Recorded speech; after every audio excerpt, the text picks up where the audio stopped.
¿Qué tal? ¿Cómo están? Buenas noches, bienvenidos y bienvenidas a esta edición de domingo 5 de abril de AM a través de las pantallas de Canal 13. ¿Qué tal, Guillermo? ¿Cómo estás? Bienvenido, buenas noches. Buenas noches, Santiago, buenas noches a la audiencia también. Sí, señor, un programa que vamos a hablar de varios temas y sobre todo de la comunicación del presidente de la República. Claro, no solamente de la comunicación, sino que la política de gobierno que últimamente de alguna u otra forma está demostrando el presidente de la República, Horacio Cartes. Hay temas que por supuesto también importan, además de la comunicación, además del tema político, que tiene que ver con el tema judicial y la sustitución finalmente de la persona que terminaría reemplazando a Víctor Núñez en la Corte Suprema de Justicia. Son varios temas los que vamos a hablar esta noche, pero por supuesto ya vamos a empezar también a compartir con ustedes a través de las redes sociales, a través del Twitter, con el hashtag AAM, todos sus mensajes en esta edición de AAM. Así es, señor, y vamos a comenzar con el primer tema de la noche. Vamos a presentar el primer material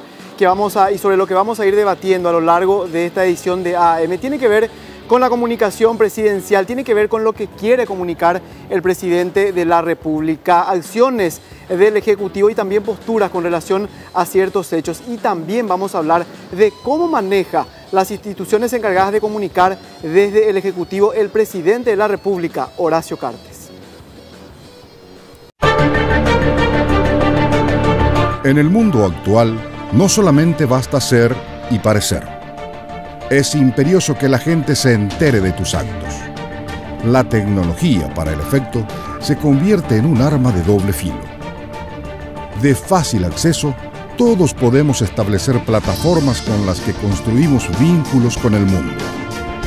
Como todos en el planeta tenemos las mismas posibilidades, los estímulos se multiplican, lo que transforma la comunicación en un elemento cotidiano, de alcance masivo, aunque con millones de estímulos, lo que facilita la confusión. A este contexto debemos agregarle la retroalimentación. En los tiempos de la sociedad del conocimiento, del mundo globalizado 2.0, los comentarios al instante de cualquier intervención en el mundo van aumentando exponencialmente. Así, la generación de conciencia crítica no es patrimonio de medios de comunicación, ni de pensadores, ni de la educación formal. Es una combinación de todos estos, más los millones de datos a los que pueden acceder las personas. Es cada vez más compleja la tarea de establecer líneas claras de comunicación en donde se tenga un canal pulcro al cual recurrir para socializar las informaciones que se pretenden instalar en la sociedad. La gestión de los recursos estatales es una de las áreas más permeables a este esquema, ya que el control social y la opinión pública se van formando de manera instantánea. Ignorar esta realidad es desconocer elementos mínimos de administración estatal. En este sentido gira una de las principales críticas que se realiza a la gestión de Horacio Cartes al frente del Ejecutivo.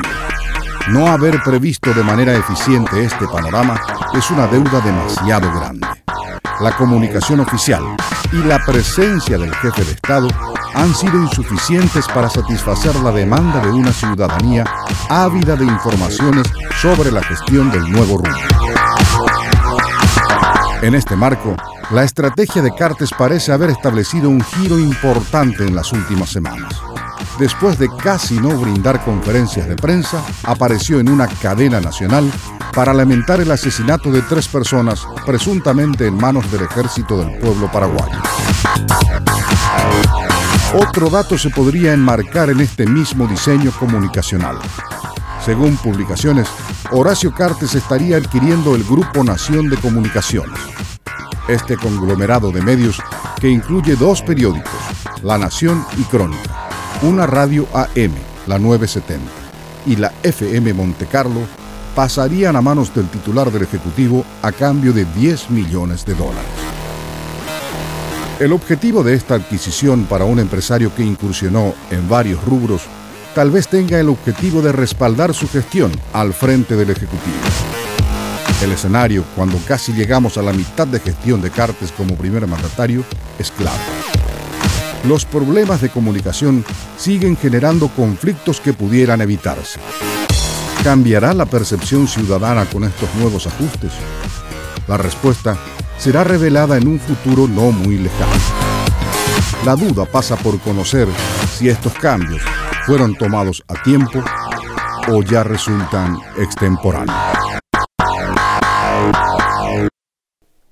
Tenemos a dos personas en la mesa con las que pretendemos hablar de la política de gobierno en general, de la política comunicacional del presidente de la República y de otras cuestiones que están pasando a nivel país. Nos acompañan el senador Adolfo Ferreiro. Senador, ¿cómo estás? Bienvenido. Un gusto estar aquí una vez más. Gracias por acompañarnos. Y nos acompaña también el exministro de SICOM, periodista Augusto dos Santos. ¿Qué tal, Augusto? Bienvenido. Buenas noches, gracias por la invitación. Gracias por estar con nosotros. Muchas gracias. Senador, en líneas generales, ¿cuáles son los puntos fuertes? Arranquemos por los puntos fuertes que vos hoy ves dentro de la gestión de gobierno de Horacio Cartes.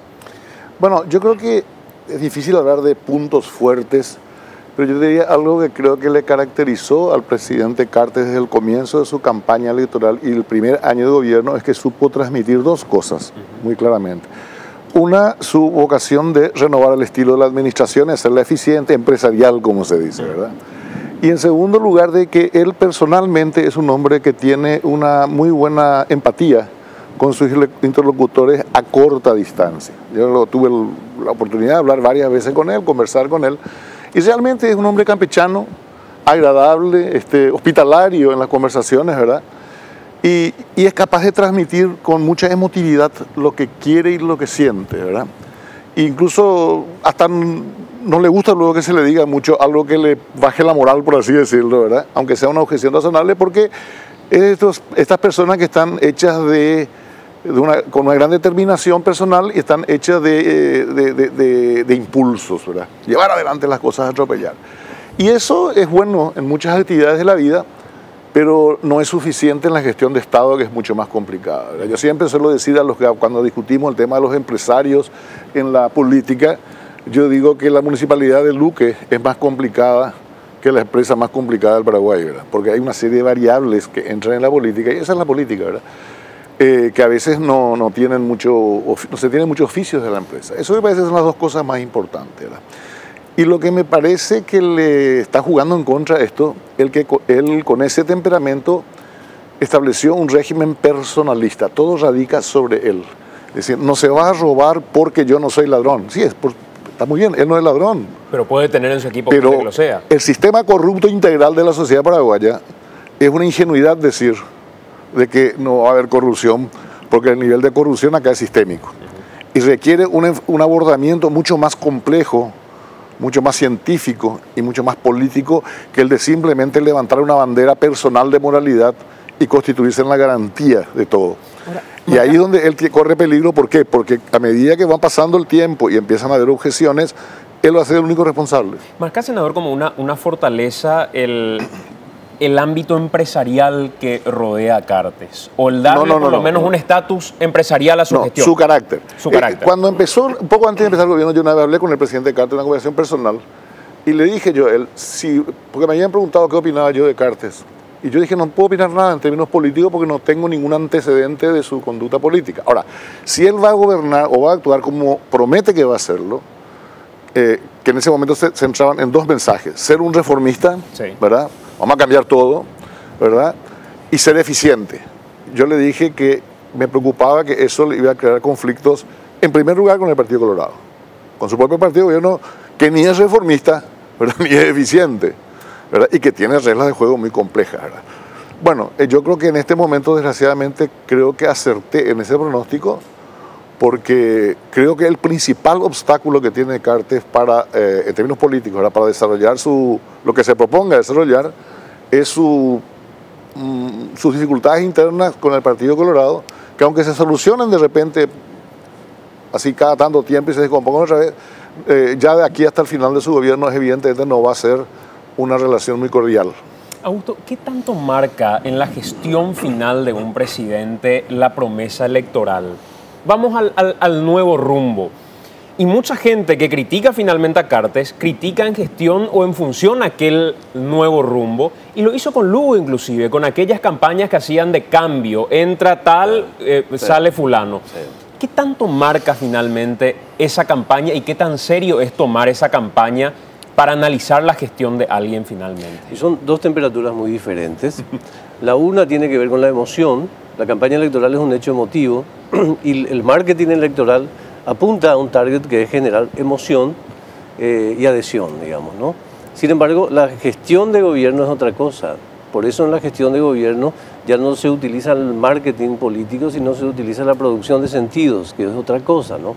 Entonces, la gente tiende a ser muy estricta con los plazos. Una vez que empezó la gestión, la gente no se olvida de las promesas, sino las transforma en compromisos. Entonces, es muy posible que el ciudadano, aún el menos ilustrado, recuerde que una promesa no se está cumpliendo en su valle y la recuerde hasta que se cumpla o hasta que no se cumpla. Es por ello muy importante que los gobiernos cambien, digamos, su sistema de comunicación una vez que acaben las campañas. O sea, terminó la campaña y Cartes ya no puede seguir con el nuevo rumbo. Porque la comunicación no es un servicio de catering de la presidencia. La comunicación política no puede pegarse el lujo de estar exenta de un factor, la política, justamente, digamos. No se puede utilizar la comunicación regular en la comunicación política. Y en ese sentido, me parece que lo que no se debe perder, digamos, es el concepto de que la comunicación gobierno es un factor de popularidad y por lo tanto es un factor de gobernabilidad. Quiero mencionarte un editorial de ayer del diario ABC Color, que es muy interesante técnicamente, pero es de la antología de la candidez. El editorial plantea que el presidente de la República se quede en el Palacio, que no salga más del Palacio y que sus técnicos sean los que salgan al interior a realizar. Esa es la mejor manera para que un presidente de la República caiga estrepitosamente en su popularidad. Los presidentes que se quedaron atrapados en sus palacios terminaron con enorme carga de impopularidad. Y por eso me parece importante que exista una revisión, digamos, como decías, y que esa revisión sea real en cuanto a políticas de comunicación. Ahora, si tuviéramos que tomar efectivamente, y mirando incluso acompañando la gestión, más como parlamentario que como persona vinculada incluso Adolfo a medios de comunicación, todo lo que hizo Cartes, ¿crees que tiene fortalezas dentro de la gestión misma? Mira, esto lo hizo bien y hay que darle el mérito en esto.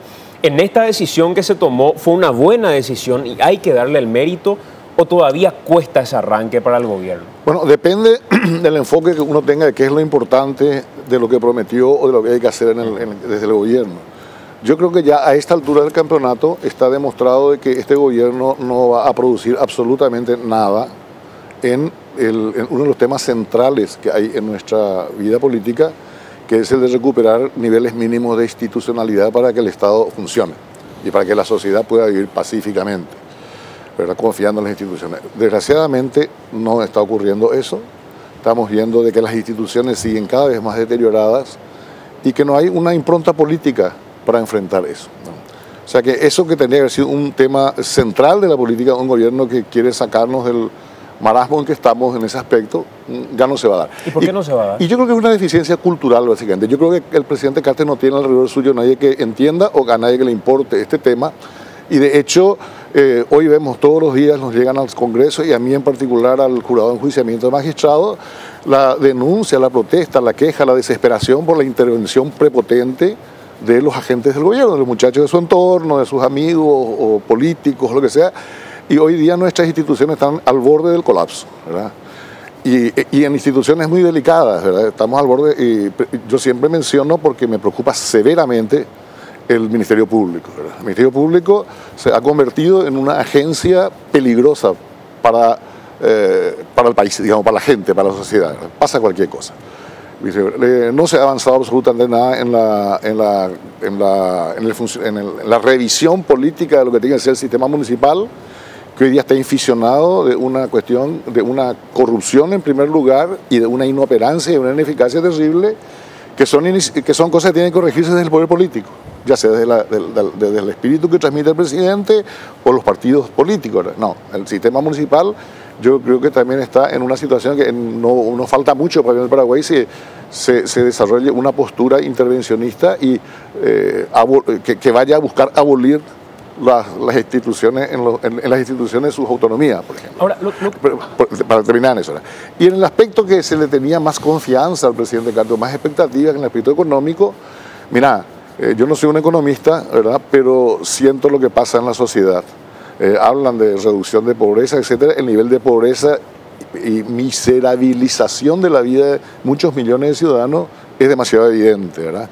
En segundo lugar, cuando uno habla con los actores que podrían parecer muy afectos al gobierno, te transmiten de que no saben qué va a pasar, en la incertidumbre. Y en tercer lugar, su burocracia administrativa es tremendamente deficiente en cuanto a cumplir plazos mínimos, ¿verdad? Claro, pues tenemos que tener en cuenta que en la semana aparecieron los datos de la Dirección de Encuestas, Estadísticas y Censo y hablan de un aumento en la cantidad de pobres y pobres extremos en nuestro país. O sea, no se ve la gestión, por lo menos en ese ámbito de reducción de pobreza en particular. Lo que yo no veo es la política, porque la pobreza puede aumentar o disminuir por coyunturas económicas propias de la evolución de la economía. Pero nosotros tenemos una realidad matriz que nos tiene que poner por enfrente todas las cosas. El Paraguay se va a estar convirtiendo vertiginosamente en un país urbano, ¿verdad? El 70 o el 80% de los 14 millones de paraguayos que vamos a ser dentro de 20 años van a vivir, porque yo no sé si voy a vivir, en territorios urbanos. Si no hay una política de Estado serio que contemple esto, vamos camino a gigantescas tolderías de miseria. Y para eso hay que tener una política educativa que en este gobierno no se ve nada, ¿verdad? No se ve nada, porque creo que no saben qué hacer con esos temas. No se ve nada en políticas que tienen que dirigirse a los grandes números. Por ejemplo, te dicen, vamos a crear empleo con la inversión en empresas internacionales o nacionales. Pero la generación de empleo por la inversión en la creación de industria no es suficiente. Entonces hay que decir claramente qué vamos a hacer con el resto de la gente que no va a entrar, va a tardar en entrar o que no puede luego entrar en esa variable de creación de empleo, por ejemplo, ¿verdad? Entonces, el gobierno tiene una gran dificultad para mí de transmitir sus ideas. Pero sus ideas son muy vulgares, son muy simples, muy sencillas, muy escolares, ¿verdad? Y eso me parece que es grave en un liderazgo político, ¿verdad? Yo no soy tan moderno como Augusto, que sabe más que yo, pero yo creo que no se puede transmitir lo que no se tiene. Yo, por más esfuerzo que tenga, lo contrato a Augusto y a vos, no me van a aconsejar que soy un buen bailarín, ¿verdad? Con un detalle, si me permitís. Cuando sos gobierno tenés que transmitir lo que no tenés. Sí, ya sé. Pero fíjate vos la diferencia. O sea, no hablo de comunicación pública, hablo de comunicación estratégica, ¿no? O sea, estoy hablando de las obligaciones que tiene la comunicación de inteligencia, no estoy hablando de la comunicación pública que está al margen de esto que estamos conversando, ¿verdad? ¿Y qué tan posible es hacer eso tomando la decisión, Cartes, de decir no vamos a invertir en medios de comunicación a la hora de comunicar determinadas cuestiones? Es que es una cuestión, reitero, una cuestión conceptual. No, la comunicación no es información, claro. La comunicación es un diálogo político. Y en tanto eso no se comprenda, pueden suceder situaciones mucho más de deterioro de los niveles de popularidad. Voy a poner un ejemplo. El diálogo social. El diálogo social está muy deprimido. O sea, yo suelo mencionar siempre lo que pasaba después del año 1989 con la llegada de la transición democrática, cuando asume el presidente Rodríguez. En los 17 departamentos erupcionan situaciones sociales al mismo tiempo, porque descubrimos que estábamos parados sobre tierras malavidas y en todas las comunidades se instalan comisiones de reivindicación de tierras. Rodríguez manejó esa situación porque era una persona que tenía muchísimo afecto por escuchar los asesoramientos y porque vino un grupo del Río de la Plata, de exiliados, que sabían manejar, digamos, esos procesos. Posteriormente siguió el diálogo social, particularmente en los gobiernos del 98 en adelante, con una ayuda también ahí protagónica de la Iglesia. De alguna medida la Iglesia en ese periodo ayudó con Nicanor y con... ¿A qué quiero llegar? Que en este momento me preocupa mucho como un factor desencadenante de inestabilidad social el hecho de que no hay calidad en el diálogo. No veo a funcionarios del gobierno conversando con sus opositores. Ni con la gente. Porque una cosa es hacer un acto con adherentes, los adherentes no te van a generar ningún tipo de inconvenientes. Te aplauden. Entonces, el secreto que tuvieron varios gobiernos para apagar incendios sociales fue la calidad de conversar con los opositores, tanto en la política como en los sectores sociales. Eso me preocupa Y eso también es un problema de comunicación. Ahora, lo que sí me parece que por lo menos supieron trabajar de alguna manera es el tema de instalar que este gobierno no tiene hechos de corrupción. Sí. Y de alguna u otra forma se instaló eso. Sí, ahora. pero es con un así. alto riesgo, no, con un altísimo riesgo. Porque, decir, ¿en base a qué se instaló? ¿Quién es confiable en este gobierno salvo el presidente de la República? Si lo fuera. No, vamos a suponer, él es confiable, yo asumo que es confiable, ¿verdad? Que él es confiable. Entonces, ¿qué ocurre? Y cuando sobre él descansa toda la confiabilidad, ¿qué va a pasar cuando mañana surja el primero o el segundo escándalo? Y el segundo escándalo, que van a haber porque esa ilusión de que porque llegó el Mesías todos somos santos, no se compadece de la realidad sociológica, ¿verdad? Yo no estoy haciendo una imputación moral. En este país, el sistema, la relación entre la política, el dinero y los intereses creados pasa por unas estructuras muy corruptas.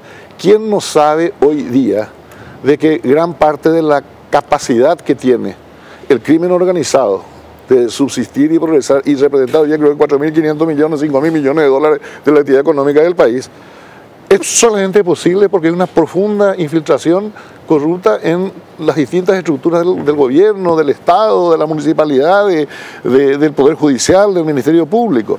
Entonces, esa asunción, esa transmisión, que a todos nos pone muy contentos, ¿verdad?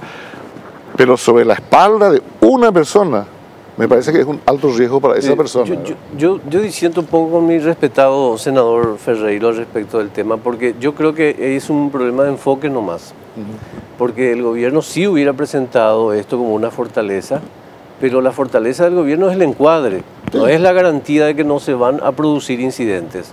Porque finalmente los funcionarios de gobierno son ordenadores de gastos. Claro. No es el presidente el directo responsable de un hecho de corrupción en determinado ministerio.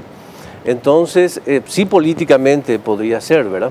Pero administrativamente no. Entonces yo creo que lo que el gobierno, digamos, quizás no hizo con tanta nitidez es vender ese encuadre. Decir, señores, nosotros estamos haciendo esfuerzos porque lo hicieron de transparencia, digamos, y eso funciona así con este encuadre. Y quien cometa un error, bueno... Ahora, ahí también, Augusto, está el otro problema. Vamos a hacer la pausa y después vamos a ampliar. Pero se dieron algunos inconvenientes que pudieran ser menores. Pongo un ejemplo. La entrega de tarjetas a adultos mayores, de subsidios para adultos mayores, en un local de un candidato colorado en la zona, en el interior, en Nueva Italia en particular. El candidato Papi Sanabria Cantero. Esa es una situación que de correos, de alguna u otra forma, complicó la entrega de estas tarjetas de subsidio y nadie ha tomado ninguna decisión. Entonces me parece que el castigo o la ausencia de castigo también es una señal a veces de qué tan duro podés llegar a ser con una situación determinada, aunque fuera menor. Pero vamos a hacer la pausa y a la vuelta de la pausa vamos a seguir hablando de... Segundo bloque, estamos a través de Canal 13 con AAM, el hashtag AAM también, por supuesto, para opinar a través del Twitter con respecto a estos temas que estamos hablando hoy, hablando del presidente de la República, de la gestión de gobierno, básicamente demostrada hasta hoy. Antes quiero hablarte de Cervepar. Cervepar tiene una gama de productos que se adaptan a tu bolsillo. Vos sabés porque te solemos contar a través de Cardinal esto de 2 a 4 de la tarde junto a Enrique Dávalos en la versión radial de AAM. Cervepar tiene, por supuesto, en esa gama de productos un mensaje muy importante también para vos. Si vas a compartir con tus amigos, si vas a tomar con tus amigos y divertirte, por supuesto, la mejor decisión que puedes tomar es dejar tu vehículo en tu casa, no movilizarte con tu vehículo particular, llamar un taxi en todo caso, porque a veces también se complica aquello del conductor designado y compañía, el amigo que quiere tomar un poquitito, que quiere compartir una ronda de tragos. Y por supuesto, lo que te solemos recordar que lo que te cuesta a veces ese desliz de haber ingerido bebida alcohólica e incluso poder manejar en muchos casos, pero caer en una barrera de alcotest te puede dar finalmente para compartir cuántos fines de semana o para dar cuántas vueltas en taxi sin ningún tipo de inconveniente. Así que tomar la mejor decisión es el mensaje que tiene Cervepar para vos, esta y todas las ediciones de domingo de AAM. Gracias, Cervepar, por estar con nosotros. Estábamos hablando de hechos de corrupción en particular, y de que de alguna u otra forma se comunicó como una fortaleza del gobierno. tímidamente, pero Cartes lo repite cada vez que puede.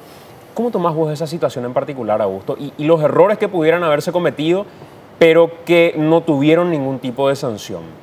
No, yo creo que hay una circunstancia que va a complicar mucho ese escenario, que es la participación directa del presidente Cartes en las internas del Partido Colorado, lo cual pone en riesgo no tanto el compromiso de un presidente prescindente de sus internas, sino la posibilidad que el presidente cometa errores que terminen manchando los principios cardinales de su proyecto de gobierno, como este tema de transparencia, por ejemplo, ¿verdad? Porque fíjate que lo del presidente seccional que mencionabas podría multiplicarse por 10 o por 20, digamos. Y el pararrayos de todas esas implicancias va a ser el presidente Cartes, no van a ser ellos. Entonces, la decisión del presidente de meterse en política, vista como legítima o como ilegítima, depende de con qué cristal se mire, sin embargo, le puede acarrear muchos problemas al respecto de ese tema. Senador, ¿y el papel de la oposición hoy cuál es? ¿Cuál es el rol que está asumiendo la oposición dentro de la gestión en general de Cartes? Bueno, la oposición hace en distintos niveles lo que tiene que hacer, ¿verdad? Y yo me puedo referir básicamente a la oposición en el Congreso, y en particular en la Cámara de Senadores, ¿verdad? Y yo creo que la oposición tiene dos debilidades básicas. Una, que medio que no sabemos lo que queremos, ¿verdad? O sea, no tenemos proyectos políticos serios que seamos capaces de trasladar a la sociedad con una perspectiva de desarrollo de por lo menos una década, ¿verdad? Entonces estamos pensando siempre en la elección de la semana que viene, ¿verdad? Y después en cómo disfrutar la derrota o la victoria. ¿Verdad? O sea, no tenemos proyectos en general, pero eso es un mal generalizado del país, ¿verdad? Si vos le preguntás hoy día a instituciones muy importantes qué piensan, cómo piensan desarrollarse en los próximos 15 años, no tienen la más mínima idea, ¿verdad? Entonces sufrimos un poco, sin que esto sea una excusa, las deficiencias generales de nuestra cultura política. Esa es la primera cuestión. Y la segunda cuestión es que, desgraciadamente, en este primer año por lo menos, desgraciadamente para la oposición, digo, ¿verdad? El peso de la voluntad del presidente Cartes no solamente, digamos, alineó a su partido de gobierno, ¿verdad?, sino que alineó a una parte importante de la oposición. Entonces no tiene credibilidad. Todos arrastramos la responsabilidad, que no es de todos, pero de no haber tenido una postura, digamos, noble como opositores y haber buscado acomodos circunstanciales que a la larga no producen mucho, ¿verdad? O sea, en otras palabras, tenemos un problema de calidad, pero en general la calidad de la política está muy cuestionada y a veces eso da lugar a propuestas, a remedios que son peores que la enfermedad, ¿verdad?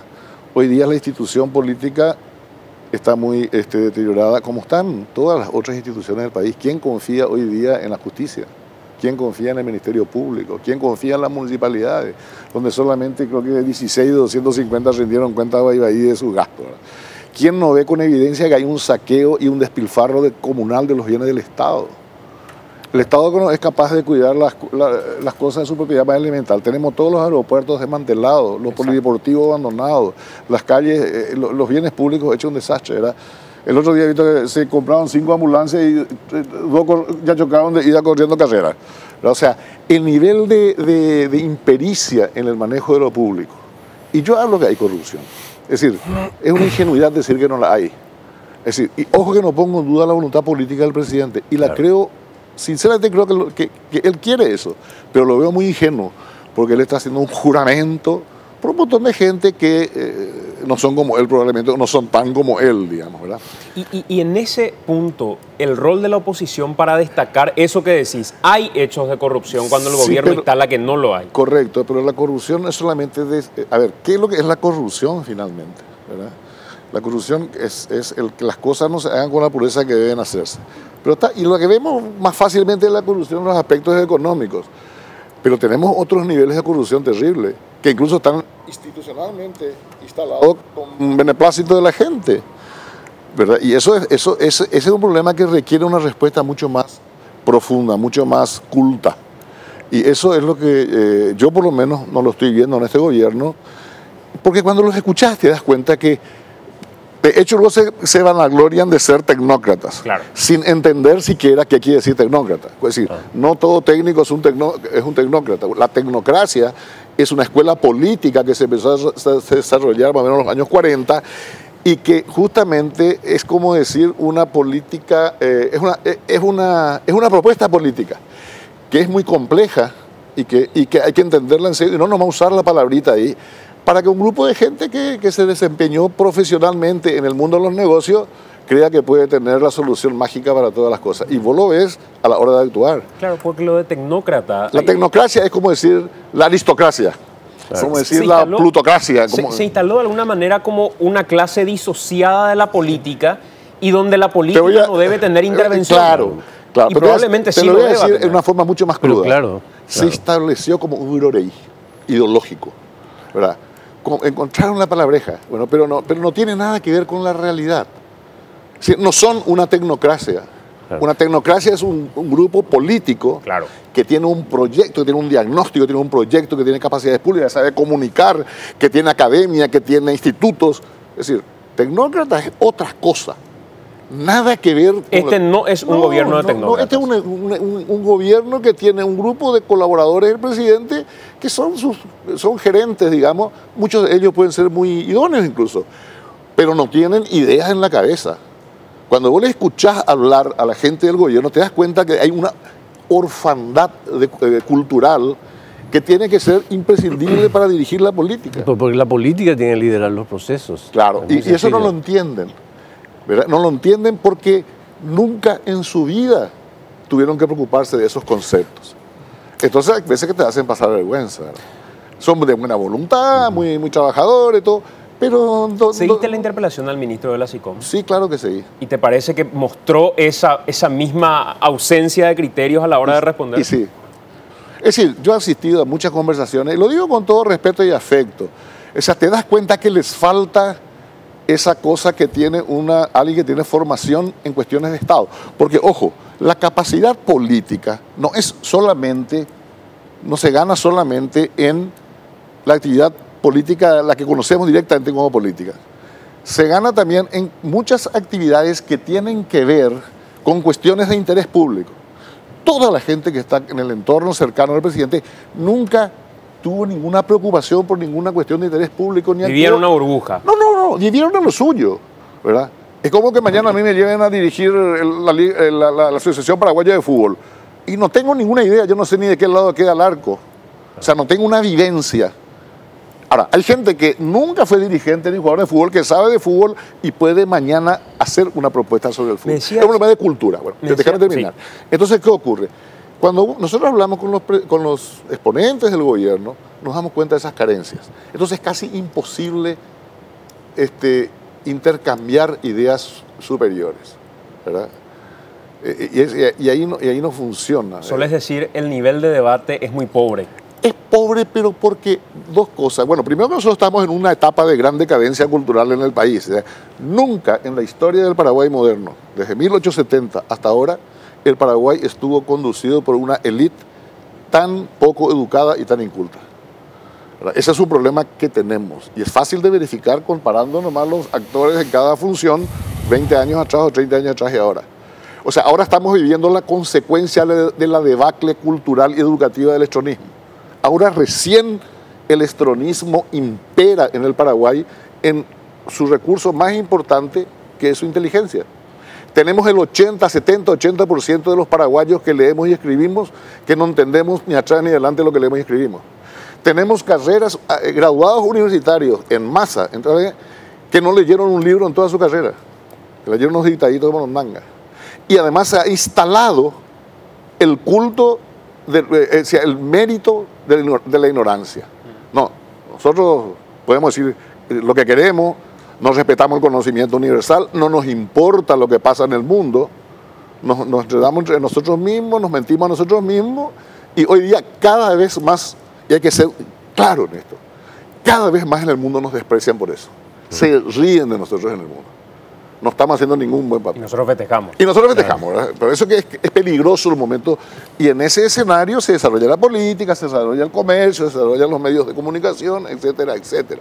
O sea, si no somos radicales, entendemos lo que pasa, lo asumimos sin depresión, sino que con entusiasmo desafiante, y rompemos esta inercia de aislamiento, de atraso, que lo cual vivimos, de automentirnos, autoengañarnos, y nuestro país corre riesgos hasta de su propia supervivencia como Estado, como sociedad y como cultura. Augusto, hablaba el senador Ferreiro de los abusos que sí se cometen de alguna manera desde el poder.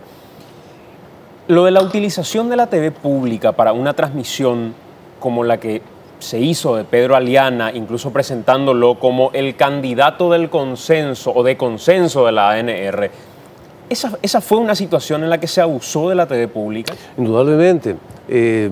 Se abusó de la televisión pública y además la interpelación al ministro Caligaris demostró que el principal déficit es la falta de conceptos sobre lo que representa la comunicación pública.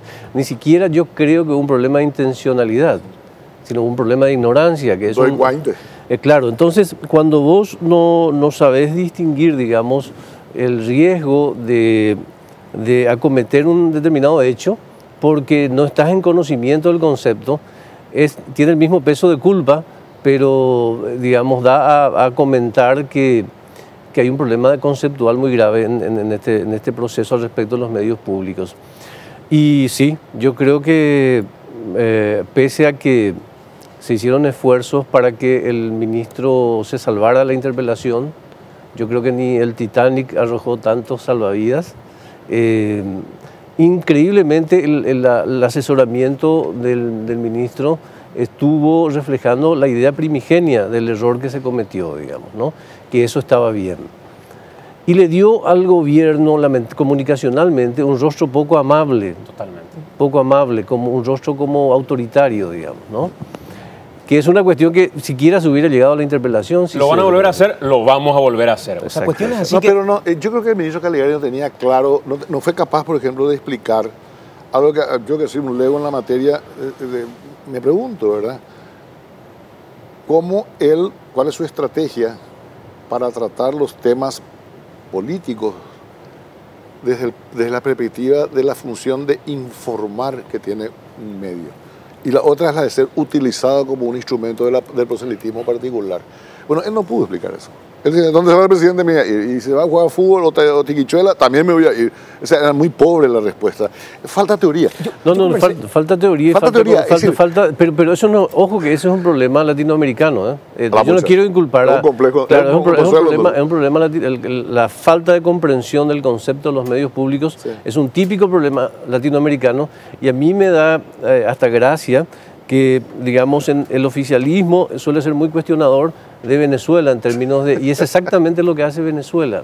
Es exactamente la comunicación mala que tiene Venezuela respecto de esta comunicación que hoy tiene Cartes. No esta comunicación que hoy tiene Cartes. Ese capítulo de la televisión pública transmitiendo, digamos, la comunicación en general del presidente Cartes no creo que cometa ese error porque no tiene el volumen que puede tener Venezuela u otros países que tienen una intencionalidad en relación a su comunicación, ¿verdad?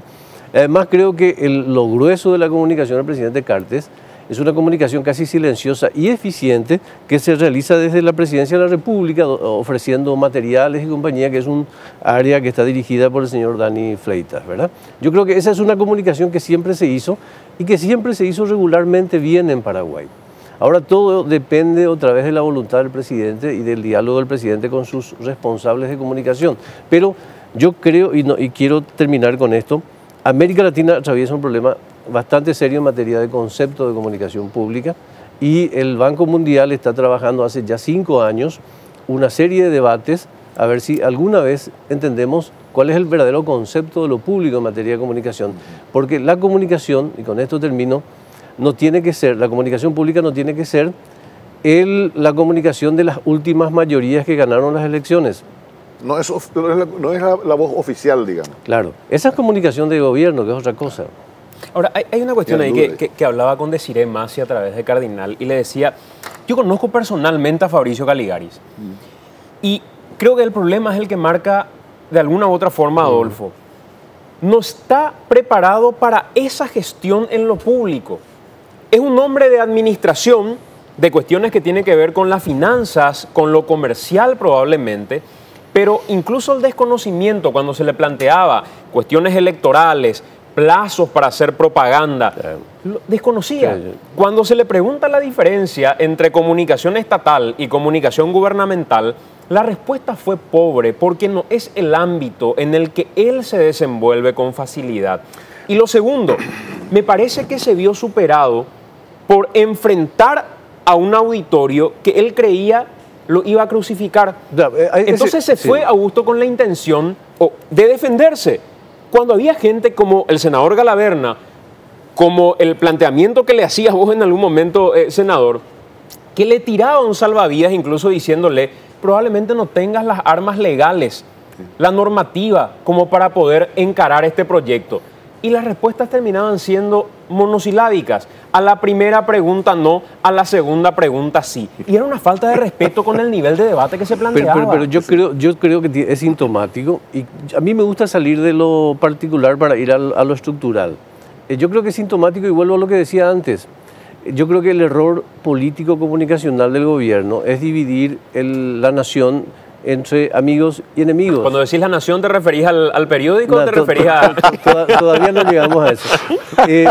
Dividir a la nación entre amigos y enemigos es lo mismo que el diálogo que sostiene con los sectores sociales. El campesino... Y hasta empresariales también. El campesino se ha convertido casi en un enemigo del gobierno.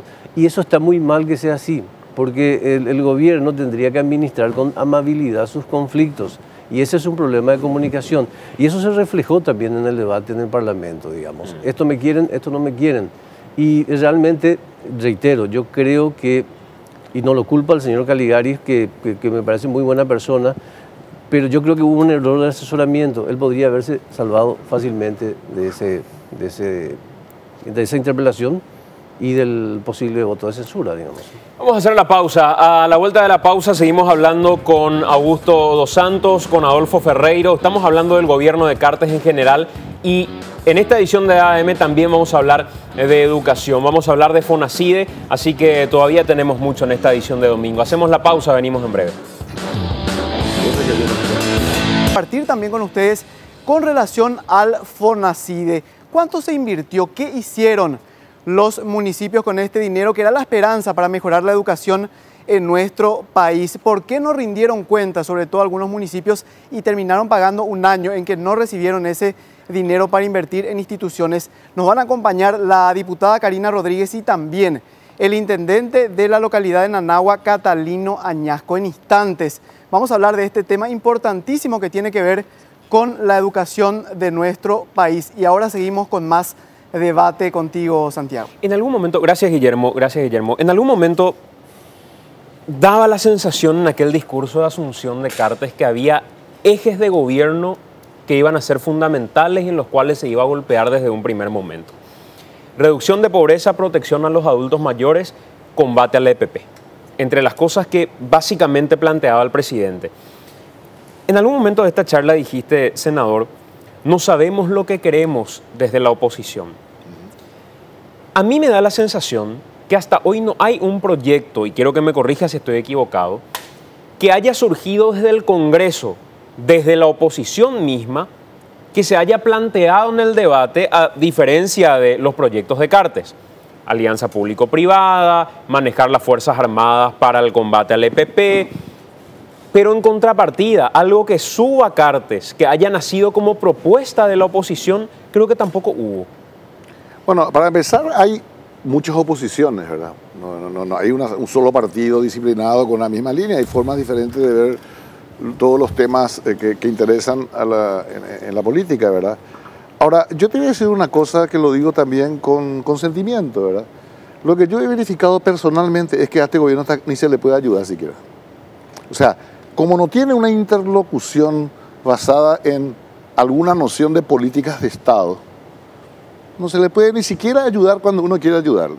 Han venido leyes, por ejemplo, que son leyes mal escritas, caprichosamente planteadas, y que en el debate, en la conversación discreta incluso, en ningún escándalo público, le dijimos al gobierno, mira, esta ley tiene estos problemas, y esto no puede, no te va a servir para nada esta ley.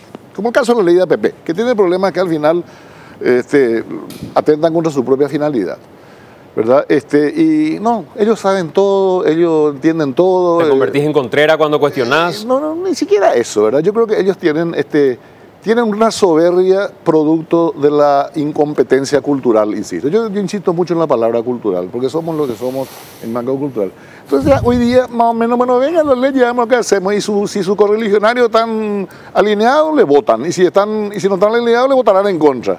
Entonces esto empobrece mucho la posibilidad de cooperar en la gestión de gobierno, de la cual somos responsables también, porque es como golpear en el vacío. Y además hay cuestiones ya comunicacionales. No hay una comunicación institucional del Congreso, por lo menos del Senado, con el gobierno, que tendría que ser a través del vicepresidente de la República, ¿verdad? Para convenir líneas estratégicas de interés general y acordar, digamos, reciprocidades en cuanto a los reclamos de los distintos sectores. Pero nosotros hemos aprobado leyes que son hasta una burla del orden mínimo constitucional. Tenemos una ley que quiere aprobar de que una empresa privada pueda ir a atropellar la casa de uno con la policía, echarle la patada, demolerle su casa y uno no puede recurrir al juez. O sea, cosas elementales que un mediocre estudiante de segundo curso de Derecho tendría que saber. ¿Me permitís algo sobre oposición? Sí, no pasa por ahí el tema. Las Naciones Unidas utilizan una herramienta que se llama futuribles. Fundamentalmente en sus áreas de conflicto, de atención de conflictos, donde tratan de diseñar el futuro posible, ¿no?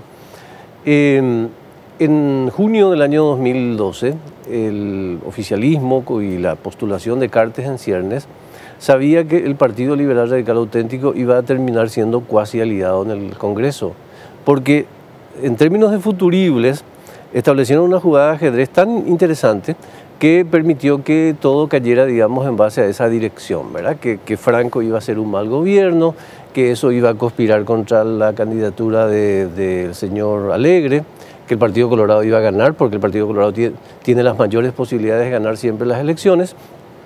Pero a mí me asombra que dentro de un clima de tanta previsibilidad que tiene y que tenía el presidente Cartes en su gestión, se fue capaz de instalar una cuestión tan imprevisible como son los 15 opositores nuevos colorados. Sí. Y eso me parece que es una obra casi maestra en términos de cómo instalarlo imprevisto en un mar de previsibilidad, digamos, ¿no?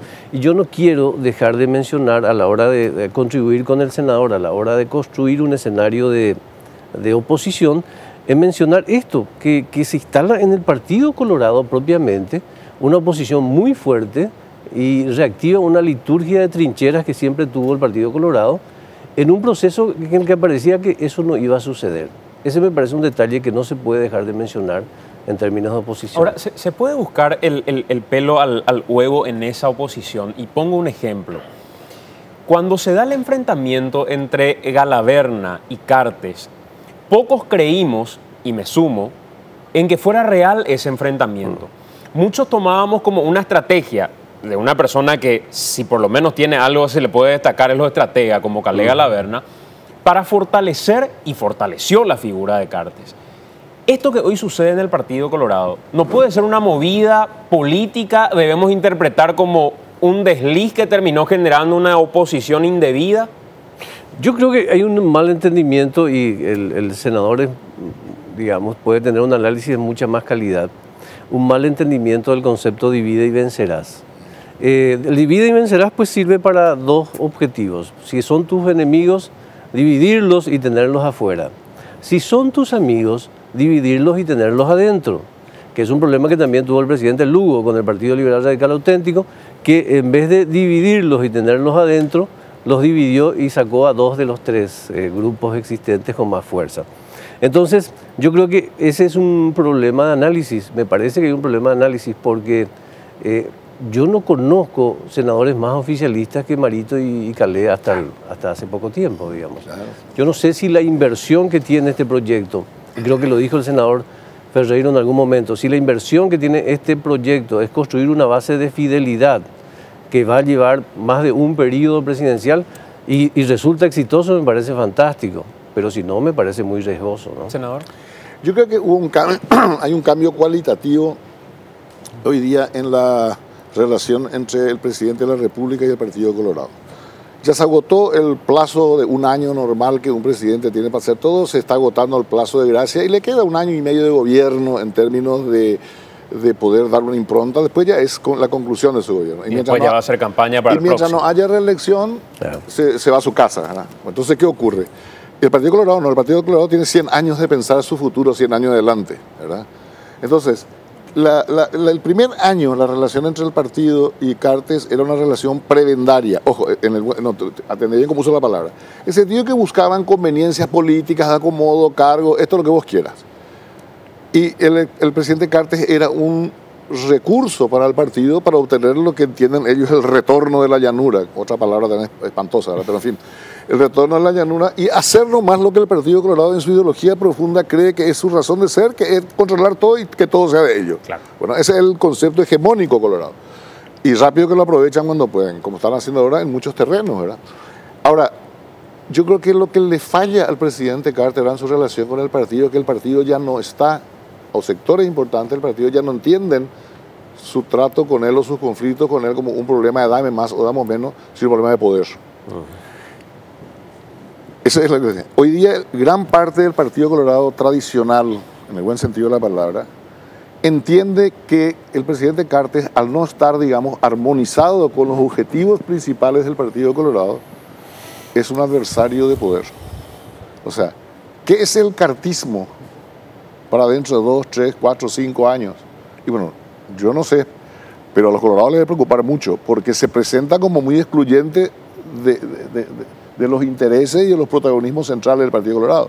Entonces tenemos ahí un dirigente muy joven como Mario Odo Benítez, ¿verdad? Porque a veces pues no, los viejos quieren mantener. No. Hay sectores jóvenes muy dinámicos, pero muy profundamente colorados, que no están dispuestos a ser un servidor obediente y sin futuro frente a un señor muy poderoso que nos lo dice claramente. Y muy novedoso como Vince, por ejemplo. Claro, el caso de Vince, el caso de muchas personas que se dan cuenta de que ahora para ellos, como se desarrolla esta cuestión, pone en riesgo eso que yo le llamo la hegemonía colorada, ¿verdad? Que es la estructura del partido y sobre todo la sociedad y sobre el poder. Y eso es algo que va a ser el tema que va a haber que observar en el análisis político con mucha atención, ¿verdad? Ojo, esto crea muchos desafíos para todos, no solamente para los colorados. Crea también y oportunidades para lo que en el fondo necesitamos, que es un proyecto político renovador. Si en estos años nos surge una alternativa a la manera de hacer política, a la ética política, a la capacidad intelectual de la política, bueno, yo creo que la cosa se va a poner fea. ¿Por qué? Porque lo que genera esto es una gran incertidumbre. Hoy día nadie sabe dónde vamos. Esa es la realidad. En el corto, en el mediano y ni qué decir en el largo plazo. Nadie sabe. Y eso genera incertidumbre.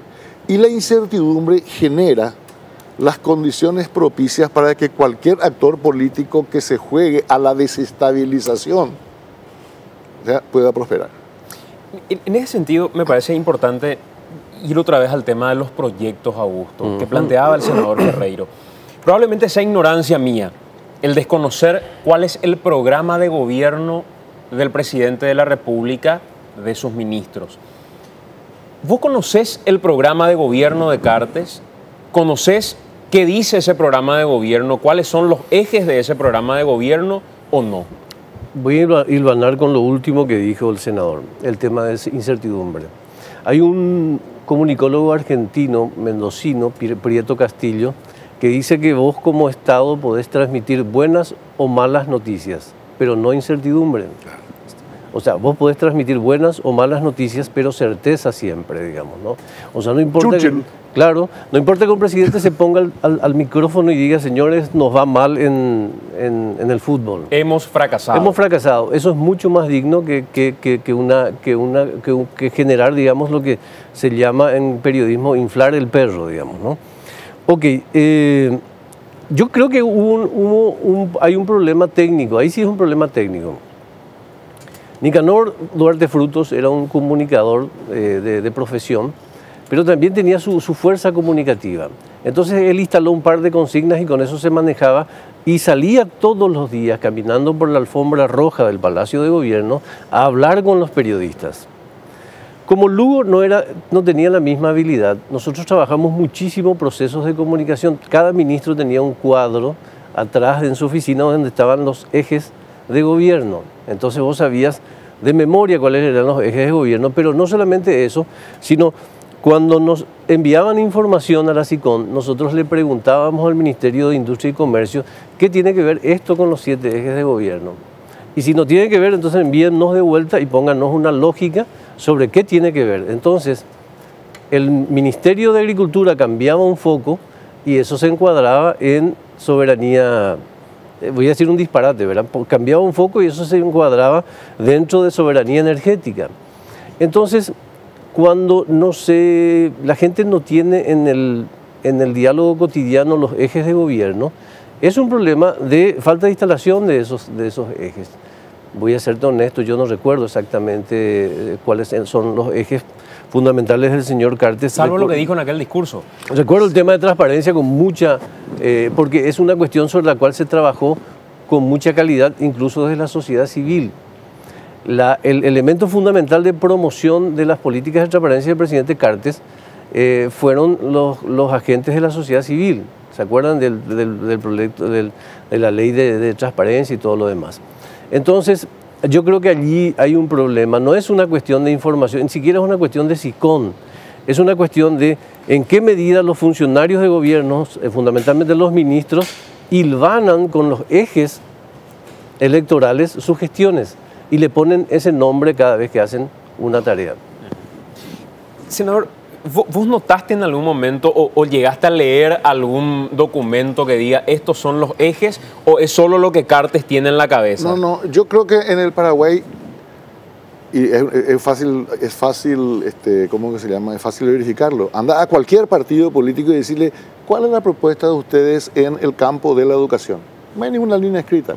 Porque el debate político, por el sistema de políticos se instaló, incluso desde la Constitución que aniquiló la democracia, porque nuestra Constitución aniquila la democracia. Hace desaparecer los partidos participativos. Y vos fíjate que rige esta Constitución, las convenciones, que eran escenarios importantes de debate, de fijación de línea política, se convirtió en escena de griterío, zapateo y botellazo. Bueno, hay que entender un poco qué está pasando, ¿verdad? ¿Qué está pasando? Entonces, yo creo que ningún partido político ya tiene ninguna idea estructurada, transmitida y practicada con cuestiones esenciales. Y yo te diría, ¿cuál es el proyecto municipal del Partido Colorado que maneja, no sé, creo que el 90%, 80% de las municipalidades? Son un desastre. Son un desastre. Las municipalidades son un coto de casa de bandidos, de sinvergüenza, de ladrones, de prebendarios, de clientelismo y de ignorantes. Pero sí. Entonces, frente a una tragedia como esa, el Partido Colorado tendría que tener una línea, digamos, de un concepto de qué vamos a hacer con un país que tiene 250 municipios, que vamos a ser 14 millones de habitantes, que tenemos una economía que se está concentrando. O sea, tiene que tirarle un salvavidas y decir, hacer esto. Claro, esta es la política. Pero tampoco lo tiene el Partido Liberal. Es decir, no lo tiene ningún partido, sobre ningún tema. Y vamos a cosas, por ejemplo, son un poco más sofisticadas desde el punto de vista de la institucionalidad, que es uno de nuestros principales problemas. No hay un solo partido que todavía haya hecho una crítica seria y un proyecto que tiene que desarrollarse en 10 o 15 años de reordenamiento de la institucionalidad en el Paraguay. No tenemos ningún partido que tenga una propuesta, un documento suficiente sobre nuestras relaciones internacionales y nuestra inserción en el mundo y en la región, ¿verdad?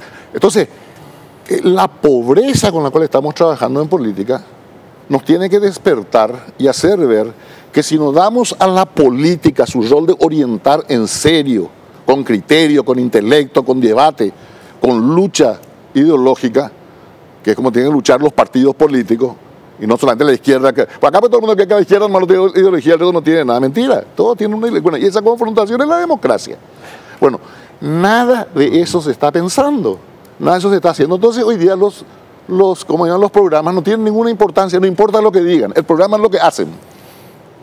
Entonces, el programa del partido de gobierno del Partido Colorado era volver al poder de cualquier manera para volver a quedarnos con todo lo que nos sacaron porque nos equivocamos, porque Blanco Velar se peleó no sé con quién. Claro.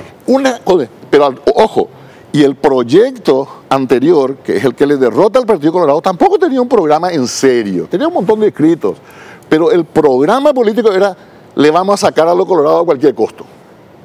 ¿verdad? Porque yo me acuerdo que el senador Jaeli me lo dijo en un debate en la radio. Yo dije, pero ¿cómo ustedes, le pregunté yo, cómo van a armonizar el problema de la ideología laica, secularista, liberal, con tener un candidato de obispo? ¿Y sabe qué me dijo Jaeli? Fue genial, Jaeli es un tipo brutal, me dijo, aunque sea Satanás. Bueno, aunque sea Satanás, bueno, ¿vos te imaginas la pobreza de nuestra política cuando un referente, que fue presidente del Congreso de la Nación, te dice una cosa como esa? Porque en realidad no tenían ninguna sola idea en la cabeza.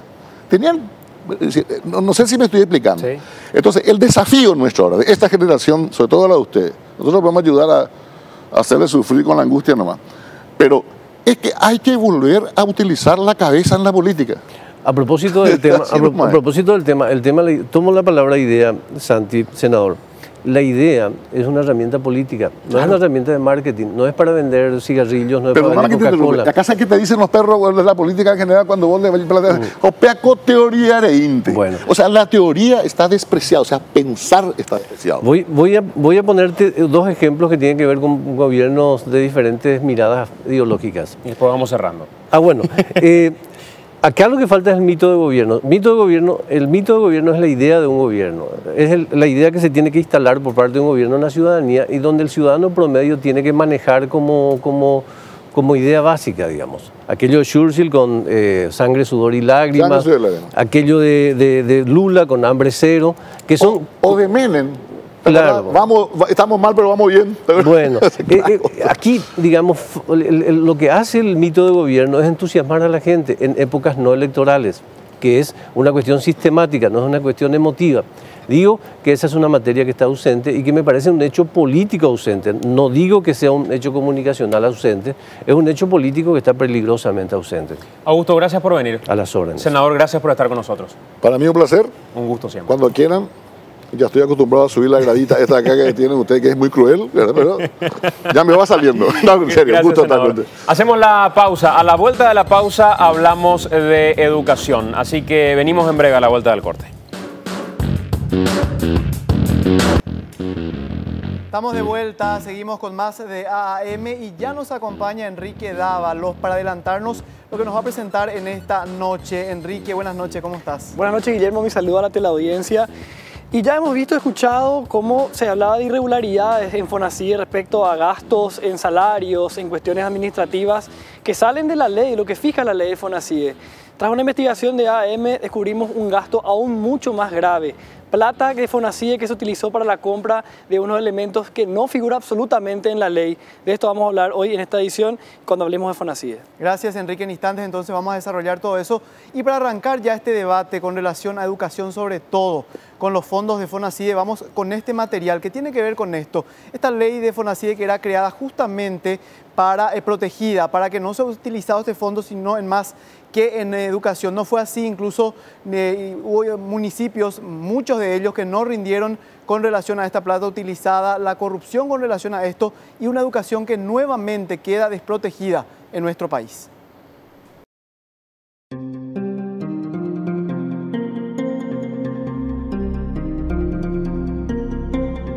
Los análisis de la realidad paraguaya concluyen en destacar que para conseguir mejorar la calidad de vida de los ciudadanos, uno de los principales factores que impulsarán el desarrollo de nuestro país es la educación.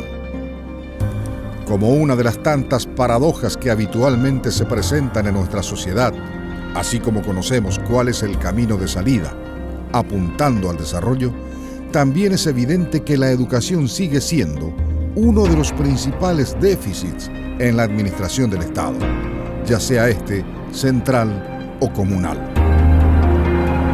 Uno de los capítulos más dolorosos de los últimos tiempos en el plano educativo tiene nombre y apellido: el Fondo Nacional de Inversión Pública y Desarrollo, más conocido como FONACIDE. El FONACIDE surgió de una iniciativa ciudadana de blindar los recursos provenientes de las negociaciones entre Paraguay y Brasil respecto a la compensación de la energía eléctrica que nuestro país cede al vecino, del excedente que le corresponde por la producción de la binacional Itaipú. Si bien este reajuste tiene muy poco que ver con los precios del mercado de la energía en la actualidad, se estima que en los próximos años redituará unos 360 millones de dólares anuales a las arcas del Estado paraguayo. Para evitar que estos ingresos sean dilapidados, como es habitual en manos de los diferentes administradores de turno de nuestro dinero, se buscó un mecanismo para optimizar su utilización, destinando gran parte de este recurso a la educación en sus diferentes planos.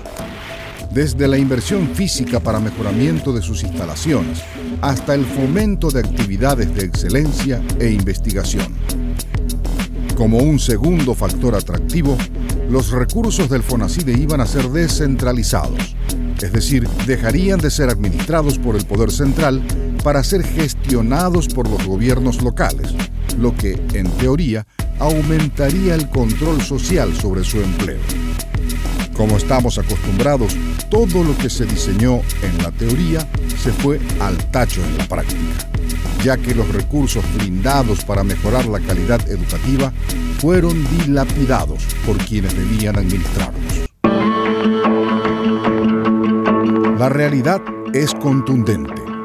Aulas en pésimo estado, meriendas escolares que no llegan a los beneficiarios, obras sobrevaloradas y un bajísimo nivel de rendición de cuentas hicieron que el FONACIDE se convierta de una luz de esperanza en casi una mala palabra dentro del sistema educativo formal. Es innegable que toda ley es perfectible y que los organismos estatales encargados del control de recursos tienen un gran trabajo para encontrar responsables de estos manejos. Aunque tampoco podemos olvidar, en tiempos de elecciones, en donde muchos de los protagonistas de esta nefasta historia van a volver a pedirnos sus votos. Nuestra decisión ciudadana pasa a ser esencial. No podemos esperar que el castigo provenga solamente de las instituciones encargadas. Es tiempo de tocarle a los políticos irresponsables el talón de Aquiles. Negarles que sigan en sus cargos a quienes no lo merecen. Este es un desafío que sigue siendo una tarea pendiente del ciudadano paraguayo. Debemos tomar conciencia del rol que cumplimos en esta sociedad, ya que sin nuestra activa participación, estos problemas se eternizarán cuando los únicos perjudicados somos nosotros.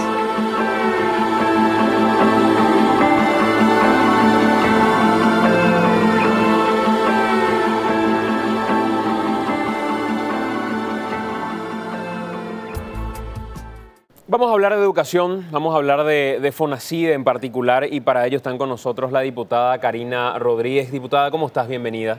Muy buenas noches, Santi. Un saludo para ustedes y para la audiencia. Gracias por acompañarnos. Y está el intendente Catalino Añasco, intendente de Nanagua. Intendente, ¿cómo estás? Buenas noches. Buenas noches, Santiago. Es un gusto estar aquí presente para poder informarle de lo que estamos haciendo en la comunidad, en el distrito, para poder que el país nos vea realmente cómo estamos utilizando, ¿verdad?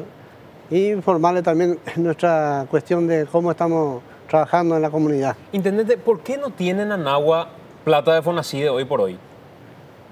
Tenemos todavía lo que está, estamos utilizando, o sea que prácticamente tenemos que estamos invirtiendo en este momento, ¿verdad? Nanagua es uno de los 2 municipios que incluso hace 2 años dejó de recibir plata de FONACIDE porque no presentó los informes en el tiempo establecido de ejecución de la plata que había recibido originalmente. ¿Por qué eso, intendente? Bueno, en primer lugar tengo que decirte que lo hemos presentado, ¿verdad? En el 2014 acá tengo, ¿verdad? Es de que prácticamente hemos presentado la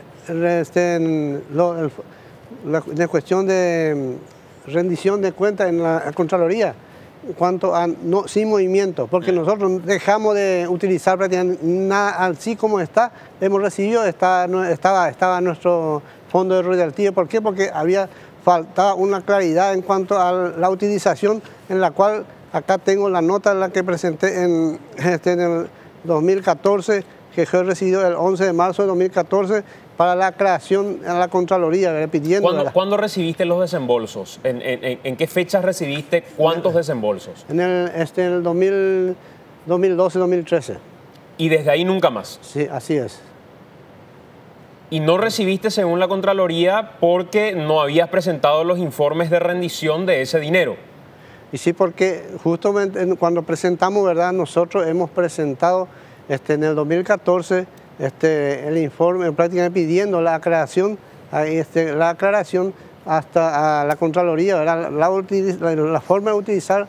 Entonces, cuando eso ya vino la crecida, entonces después ya no pudimos utilizar ya. O sea, la crecida les impidió utilizar la plata de Fonacide para escuelas. O sea, que en cuanto a la crecida, o sea, lo que hemos realizado prácticamente era el almuerzo escolar, lo que hemos implementado en el 2014. Llegamos a implementar eso.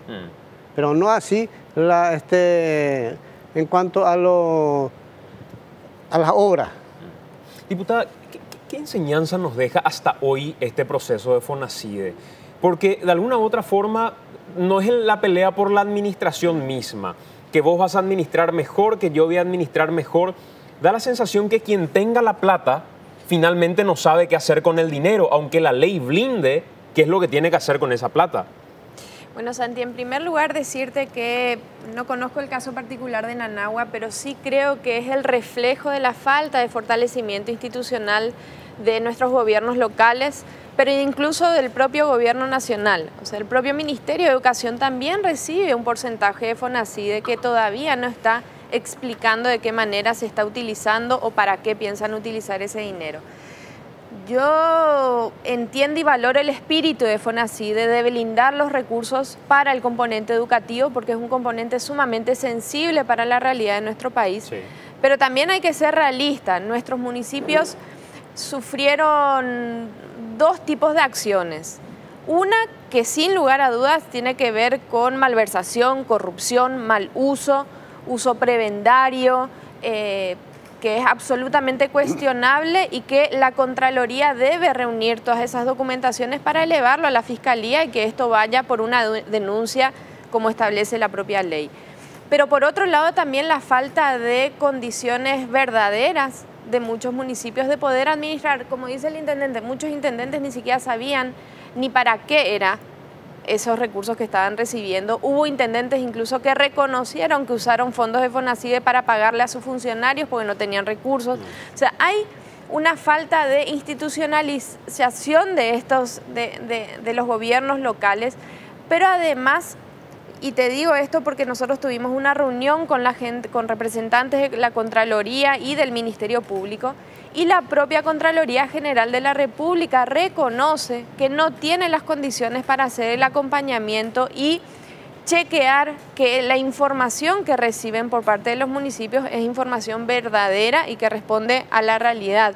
Entonces, creo que la gran enseñanza que nos deja esto es que a más de destinar recursos para ciertas áreas, tenemos que empezar también a destinar recursos y programas específicos de fortalecimiento y que las instituciones empiecen a cumplir su verdadero rol. Yo creo que de alguna manera el problema no pasa por la ley misma. No. Porque la ley finalmente es un recurso que termina blindando ese dinero que llegó y te dice, así tenés que gastar. ¿Es o no así, intendente? Te ordena los gastos. Tanto por ciento para esto, tanto por ciento para esto. Y con fines de verificación, nos permite a cualquiera de nosotros ir y decir, pero ¿por qué un baño costó esto en esta escuela y por qué terminó costando ese mismo baño más plata en esta otra escuela? Pero lo que no se generó es el mecanismo de control. Está la plata. Veía incluso ejemplos de la Municipalidad de Lambaré, donde el encargado de obras de la Municipalidad de Lambaré decía, a mí no me da el tiempo para controlar todo, pues yo tengo que estar mirando baches y al mismo tiempo tengo que estar mirando escuelas y no me da el tiempo para hacerlo, porque es una responsabilidad que antes tenía el MEC y que ahora tienen los municipios. ¿Cómo hacen ustedes los controles? ¿Tienen ingenieros encargados de la municipalidad de hacer esos controles o no?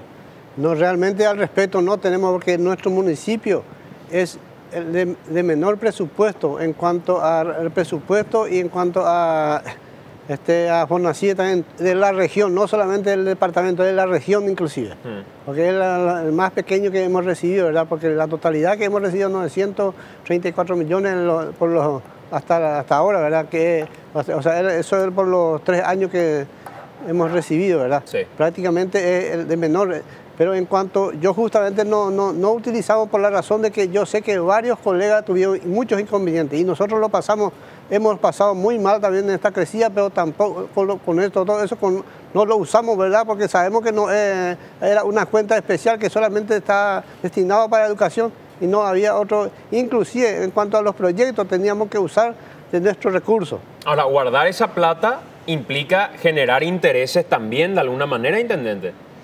Eso no sabría decirle porque jamás, a mí al menos jamás me, no sé, no sabría decirle, pero al respecto nunca me tuve ese proyecto ni idea de si crear. Mira, Santi, discúlpame que haga hincapié en algo que decía el intendente, que no es solamente una comunidad pequeña como Nanagua. En Asunción pasó lo mismo. Claro. La capital del país, 2012-2013, no se ejecutaron los recursos, se dejaron guardados. A más de la suspicacia que genera justamente saber qué pasa con los intereses que genera ese dinero, hay algo peor, que es tener recursos para mejorar las condiciones edilicias de nuestras escuelas y no usarlo. Yo quiero aclarar una cuestión con respecto a eso y agradezco que haya venido el intendente Añasco a enfrentar la situación. El intendente de Asunción, Arnaldo Samaniego, fue invitado para venir a este programa. Fue invitado para venir esta noche y no aceptó la invitación.